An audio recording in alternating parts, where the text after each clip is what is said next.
And we're back, folks. Another edition of the Michigan Football Breakdown focused on the defense week one. Now, that guy to my side here, it just doesn't look like Vance Bedford. What happened to Vance? Vance got a little I'm less a hair. lot better looking than Vance Bedford. Vance a little lighter. What happened, Vance? Yeah. Oh, Vance will be joining us next week as he is visiting family. He is visiting family week one. So he'll pick things up in earnest in week two. We have his cheat sheet video ready. He'll still watch game one and be fully prepared to pick up the analysis in game two. But his esteemed colleague, Al Borges, is filling in on the defensive side. Al, if you're going to be a great offensive coordinator, you got to know defense, right? Oh, this takes me back, Sam. This is where I started. Well, back in the 80s when I was in the USFL, I worked with Ron Lynn, who was a defensive coordinator for the several NFL teams. And I started coaching defense. It's just I got into offense, and that's what I did for 30 years. But my roots, I kept my teeth on the defensive side of the ball. So, and to coach offense, you better know what the defense is doing a little bit anyway. I don't claim to be a coordinator by any means, but I pretty much understand the techniques and the schematics. So let's have at it. See what we can do. You better understand what they're trying to do to you, Al Borges. So, familiar themes. A familiar theme for you is being hired in as a coordinator and having to, sort of meld your scheme to the talent that's available. Like coach your team, not your scheme necessarily. When it's or coach both. You got to take both into account, right? When you make your way into a new program. But here's the luxury that Michigan was afforded in hiring Jesse Minter. Al, the same scheme. His best friend was the coordinator before him, right? So he slides in, and these guys already have time on task in the scheme. So he's able to tweak it. All right, so what do we do to generate pressure without Aiden, without Dave Ajabo? And this is one of the things that Jesse Minter talked about back in the spring and during fall camp, is that, hey, we might not get pressure the same way they did in game one. They got pressure the same way in game one, but moving forward, we may not get pressure the same way. So you might generate some of the pressure schematically, and we saw some signs of that in this contest. Yeah, there's no doubt. Now in this game they showed some great edge pressure, every bit as good as they saw a season ago. But again, the competition is going to get better, and that's going to be tested more. So we'll see about that. But what they did, and we're going to allude to some of this in the video, is they found some creative ways to get after the quarterback that went beyond just edge pressure, with some double outside blitzes, with some double inside blitzes, with some shark blitzes, with two coming off the edge. We're going to focus a lot on some third down plays because I thought there were some creative schemes that were really, really compelling for me, and I think for the fans too. So, the bitter and the sweet. When you look at this, Al, as we give you the broad strokes, I mean, I didn't see much bitter in this game. And, it may have started. So I was struck by how early in the game the pressure was really coming from the scheme. It was really coming. 3 of the first 4 sacks, as I've said before, 3 of the first 4 sacks were in the back 7, 2 DBs. So you had, one of them was Mikey, which we're going to show.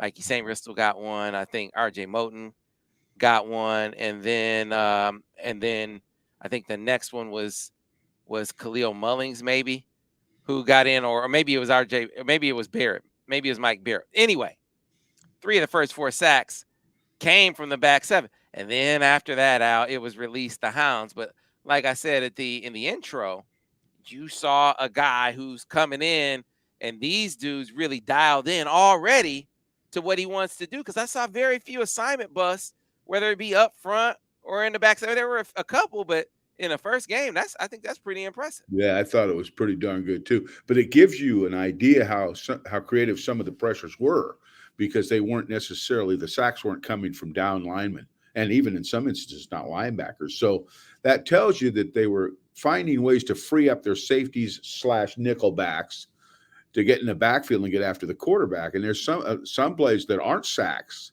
that still resorted in a hell of a lot of pressure that made it the life of what was kind of an immobile quarterback very difficult. So I liked the way they packaged it. They played fairly basic on early downs, fairly basic. They had a couple stems from 30, from 4-2 into 30, three deep zones, some match. But for the most part, first game was uh, uh, generic on early downs, but much more exotic on third downs, and some of those we're going to allude to as we go. Yeah, and the secondary. One of the things that they were saying about the secondary, because so much focus on the front, and understandably so. They were just, it was take your turn. I mean, whose Yeah. turn is it now to get a piece of the quarterback, Oh right? goodness, I yeah. mean, I it wouldn't was. wish that on my worst enemy for that quarterback. That was an onslaught that few could have handled. I mean, Braden McGregor, Derek Moore, Jalen Harrell graded out the highest among the defensive linemen. On the interior, Mozzie Smith looked like you expect Mozzie to look young. Mason Graham, number 55, bench press in the center on a couple of plays. Chris Mhm. Jenkins looked like a man in there. He got a sack. Rayshawn Benny will show this play. Terrific technique, getting rid of the offensive lineman to make a stop on running back at the line of scrimmage. I mean, just up and down the line, they were making plays, but think about how quiet it was in the secondary. I didn't see a single coverage bust in the secondary, and I'll be interested because Vance will go back and watch the tape. Only coverage bust I saw was at the linebacker position. Al, and Yeah, they. again, that's in keeping with what they said during fall camp. They said, last year we had more busts than people would know. Some guys were running free in the secondary, but we got so much pressure that you don't always see it. But Mhm. we're seeing in camp, this is what they were saying during camp. We're seeing in camp that there aren't busts. Guys aren't No, busting as much. So you got a more confident group, a more comfortable group. And I would argue at corner with the addition of Will Johnson, a more talented group at corner as well. yeah, and they're more systematically sound too. In that the scheme changed very little. I doubt the terminology changed at all. So now you've got the same defensive backs, a lot of the same linebackers, hearing the same calls, making similar adjustments, and it's really the second year in the same system. Although the coordinator's different, and there'll be a little adjustment to that, but from what I saw, that adjustment's going to be very small. So All right, let's get into some plays because I mean, this whole thing could be a praise session, right? Which they got to keep in perspective. I mean, this was a woefully overmatched opponent, as should be the case against Hawaii as well. But let's start breaking down some of the defensive film, and we will get into some of the defensive telestrations. So let's start off first with the you want to start off first with the I believe it was the first sack, the Mikey sack with Jalen Harrell, as we talked about, who had himself a whale of a day. So I'll bring that up on the screen right now, Al, please. and just to understand, I kind of gave these my own names because I'm not sure what they call them. But the first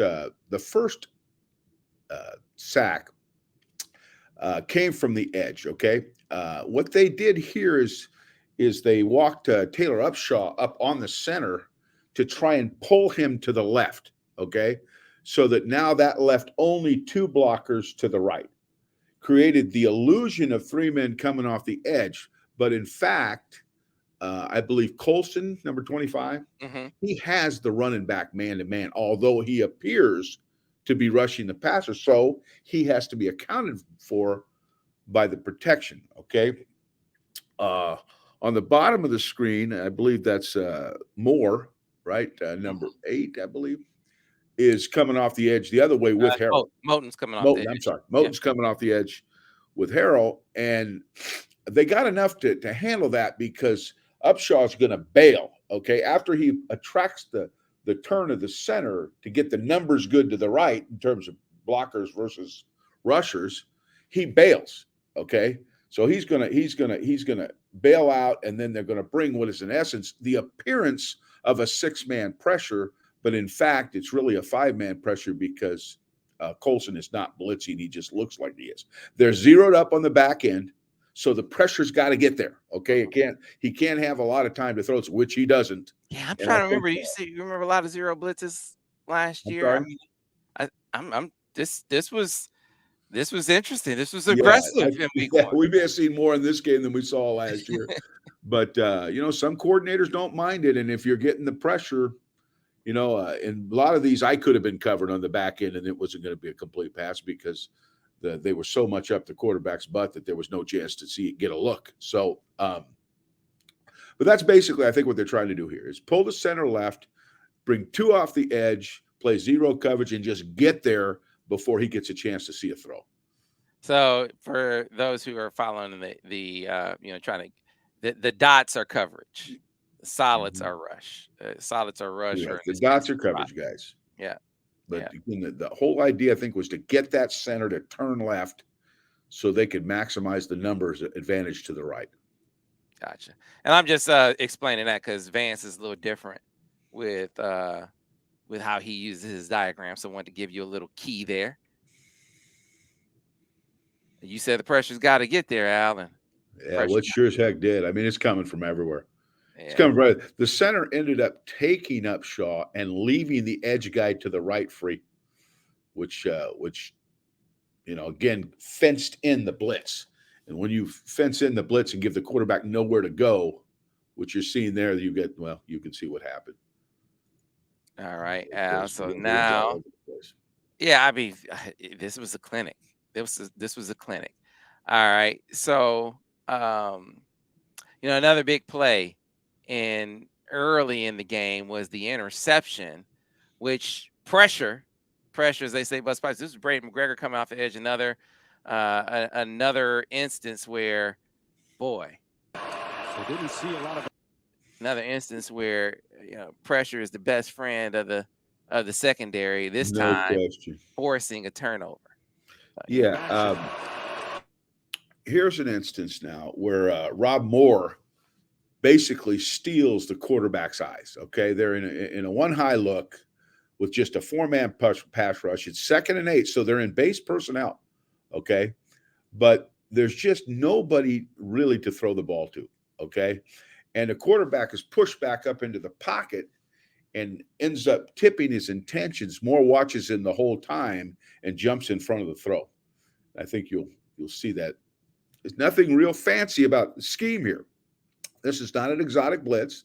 This is just basically a 4-man pass rush with 7 men in coverage, and the safety just watches where the quarterback's going with the ball. Yeah, but these guys coming off the edge, man, you get pressure with 4, Al. Whew.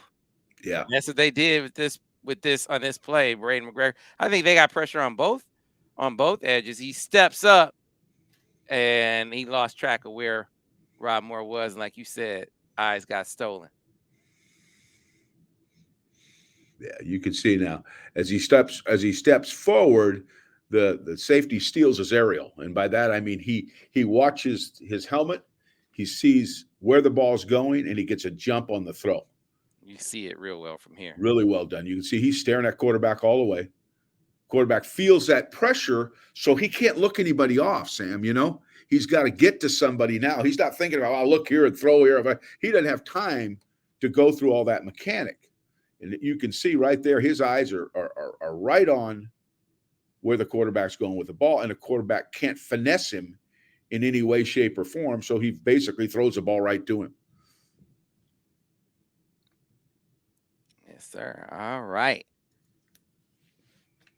So it was really release downs. I mean, it didn't get any. It got harder. Bad as that is, it got harder for that. You do start to feel sorry for some guys, man. Yeah, after a while, I was starting to feel so. I don't know. There were times he dropped back. He didn't have a snowball's chance in hell to see even his first receiver. Now that's a nightmare because what do you do? And what they end up doing a lot is just taking the ball, tossing the ball out to the perimeter to the receivers and hoping something would happen before anybody could get to the quarterback. But it wasn't reaping any big gains because Michigan was doing such a good job of pursuing to those, not just with their perimeter, but the linemen were getting out on their quick screens. So they basically took everything away before it was all said and done. Even their quick throws weren't working very good. So yeah, Al. And so here we go again. Braden McGregor again. I just decided to go with this play since we're on Braden McGregor. yeah, this is nickel over here, Sam. Again, they bring the nose over to a three-man. They present a three-man side to the defense. Okay, what they do here is they run bracket coverage. They double, and we'll show this as you see it. Here's a line charge variation. You can see they got a little ET going with the nose coming all the way around the bend to contain. So that's their line movement. That's how they're going to get their pressure up front.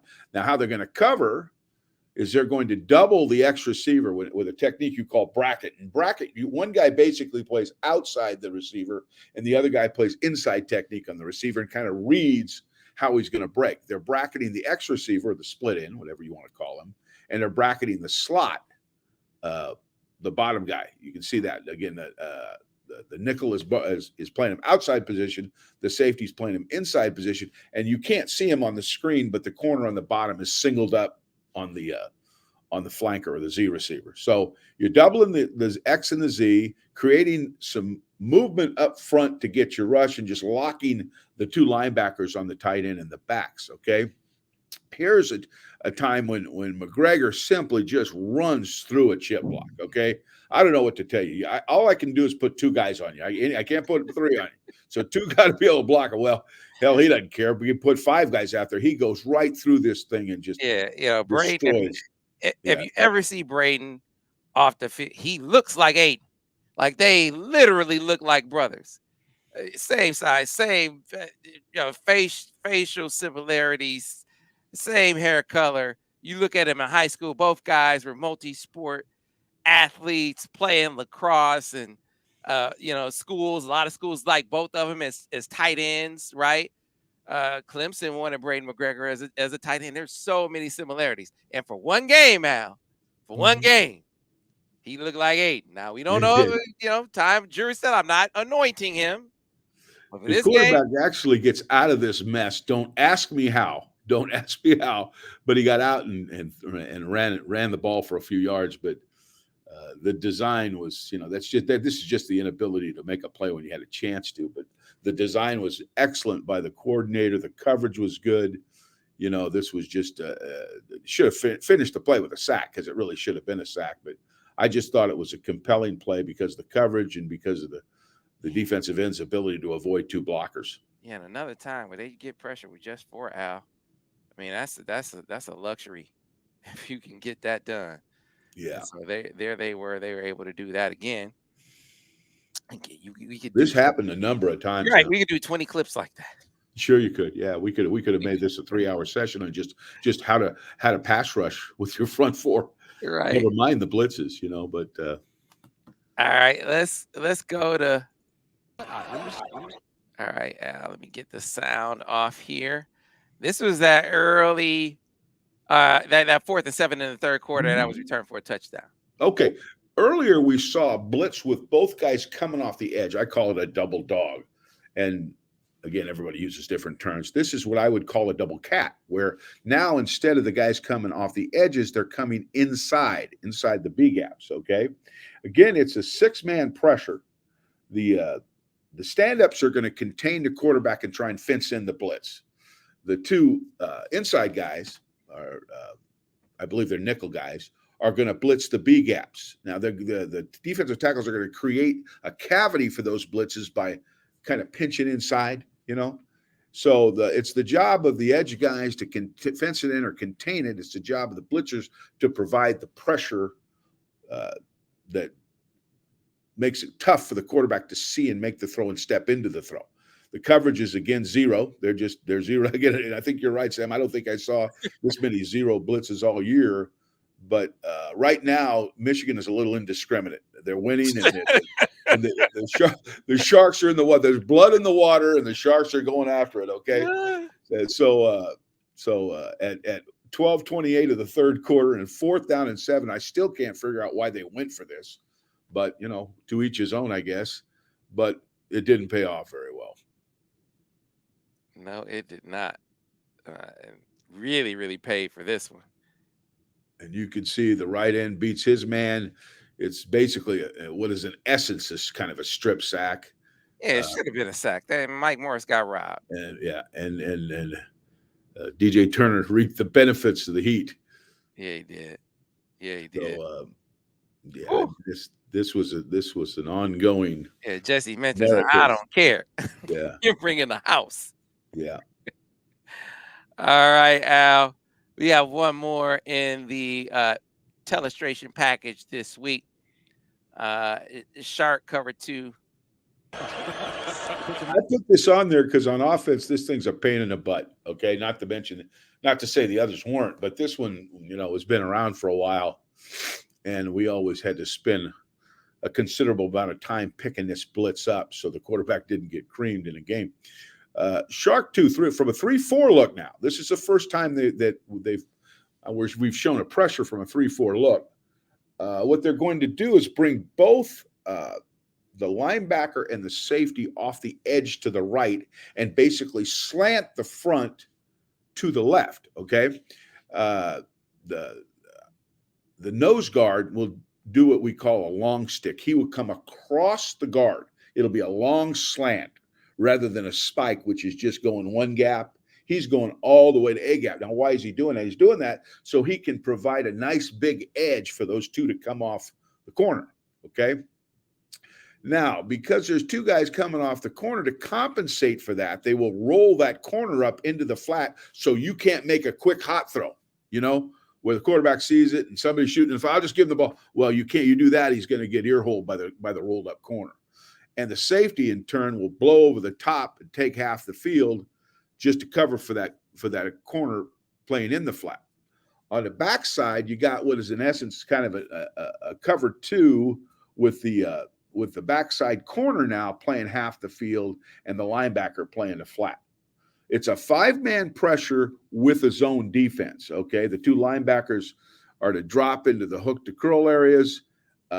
Now, in this instance, I think the Mike linebacker chased across. I'm not sure that's what he should have done, but it doesn't matter. The pressure, you can make a lot of mistakes when the quarterback doesn't even get to look at the first read. So the Shark gets lots of pressure, but what really happens on this play is the guy in the 4 technique long sticks the A gap, and I think he gets the sack.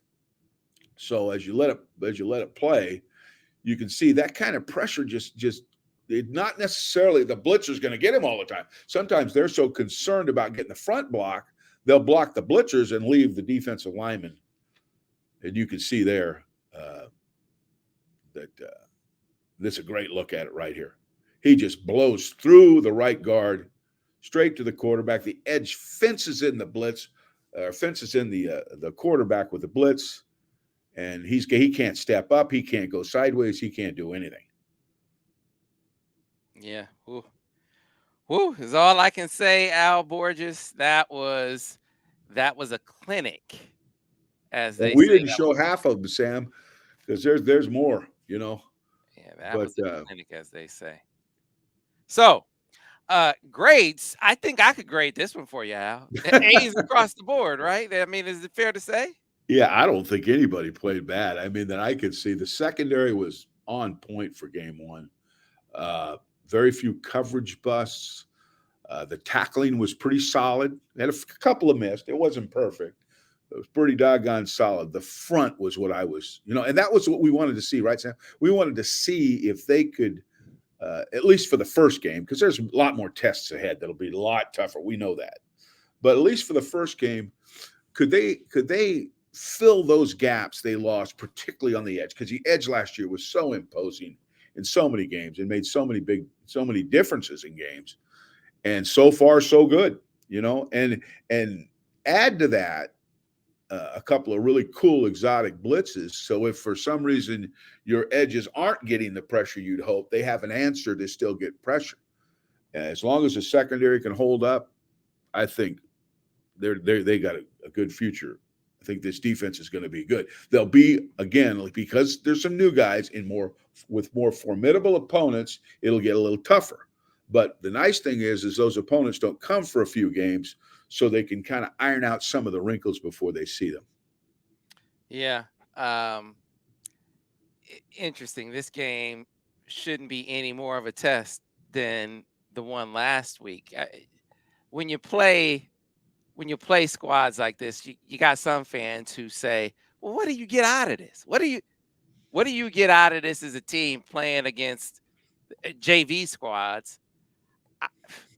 The glass half full perspective on that, Al, is you get a lot of new guys, a whole lot of confidence early in the season, right? Feeling really, really good, really getting assignment sound too. Yeah, that's big. Yeah, As really exactly. preparing them mentally. If you Yes. don't feel like it prepares them as much physically for the upcoming opponents, you gotta believe it does a whole hell of a lot for them mentally as they get ready to play stiffer I competition. don't think there's any question. You can iron out a lot of assignment errors with kids that haven't played much yet and not have to pay for it. You know what I mean? Where if you're playing Ohio State in the first game, making an assignment error, that hurts a lot more than playing Colorado State. So, no, they may not be as formidable as the teams they're going to play, but you can iron out a lot of wrinkles in those games. And if they're as lopsided as this one is, get some other kids into play that may be better than you thought in fall camp. So, is there advantages? You bet there's advantages. I mean, huge advantages. Now, what's the downside? The downside is you're a little less battle tested, okay? Because, you know, you don't, maybe it takes you to your third, fourth game to get hit in the mouth a little bit and be behind and have to deal with the adversities that go through an entire football season. But I think the trade-off's worth it just to get those kids exposed, particularly the kids that haven't played as much. Get them in those games and get them making a few mistakes you can correct so that when it comes up, when the big games come, those wrinkles are all ironed out. Yeah, I mean, Al, if you just, for instance, look at that last play that I just showed, I'll bring it back up and give an example of, hey, you know what? Doesn't cost you. They didn't make many mistakes, but the ones that they did make, man, you play a game like this, you get that cleaned up for the next game. And so I'll bring up that 30 shark 32 again. Now you drew the linebackers. Yeah, what I assume they should do. Yeah. Right. Yeah. Now But who is it? I guess it's Mullins. it'd be Mullings. It'd Yeah, be Mullings in this place. So he's playing for the first time. So he won't make this mistake again. yeah, he chases a crossing route when everybody is playing zone. Now, I'm not sure why, or again, there may be something there I don't know. But Well, basically, here's his what you job do. is to play hook to curl on the cover two side. Everybody Here's what else you is do know, basically Al. playing zone. If the pressure doesn't get there, That and could both be of your exploited, right? linebackers are to the boundary, Yeah, the middle of the field is wide open yeah, with two guys. yeah. Well, you see that. You see what's happening right there, Sam. That's the best pass coverage in America. What's happening, right? But my point might be, so what do you get out of it? To the point, to answer the question for somebody, you are able to clear up mistakes like that. Wasn't really, really costly, right? And so, Mhm. you have some success on the field. You correct a few errors when you play tougher competition. These kinds of errors that you might see in the first game or by a guy who's really new to starting, you see all that kind of stuff cleaned up. Absolutely. Yeah, I like it. I don't like playing tough opponents early, but for all the reasons we just said. Yeah. So, listen, let me stipulate that this video is for entertainment and educational purposes only. No money, no sponsorship, no advertisement made from these videos at all that include footage. We do not own the footage. We use it for educational and entertainment purposes only. Got to stay legal, Al, as I say. Got to stay legal. All the time, Sam. I'll let you handle all that stuff. I'm entertained and educated every time I do this with you. Hey, Okay? man. And I don't ask for any money to do it either. Yeah, we decided that we're gonna still do it and bring it to the people, but you can support our other videos. You can watch the other videos. Certainly jump in over on the MichiganInsider.com, where we have this special running. $1 gets you in your first month. You get that full subscription. You also get Paramount Plus as a part of your 24/7 sports subscription. And then, of course, football, basketball, recruiting, all the coverage that you look for, whether it's here on our YouTube page or on our podcast channel, which is absolutely loaded. For those of you who like to grab it on podcast, you can do it all that way. So there are other ways to show love than just monetizing this video, which we are not doing. It is for educational and entertainment purposes only. So we will appreciate your support elsewhere, right? So Al Borges, you did. Hey man, this is an awesome Vance Bedford impersonation. that you just put on? Well, I can't advance much better than I am, but hopefully I can be a capable replacement. That's all. Just for a little bit. It's a Band-Aid, Sam. Just a Band-Aid. Yeah, well, he'll be back next week. And yeah, I can't imagine that he will have a whole lot of critique or criticism for Michigan as they take on Hawaii in the largest point spread in the history of Michigan football. I think the last check was 51 points, and that might be too low. So Yeah. we'll be back to break it all down next week on the Michigan Football Breakdown, focused on the defense.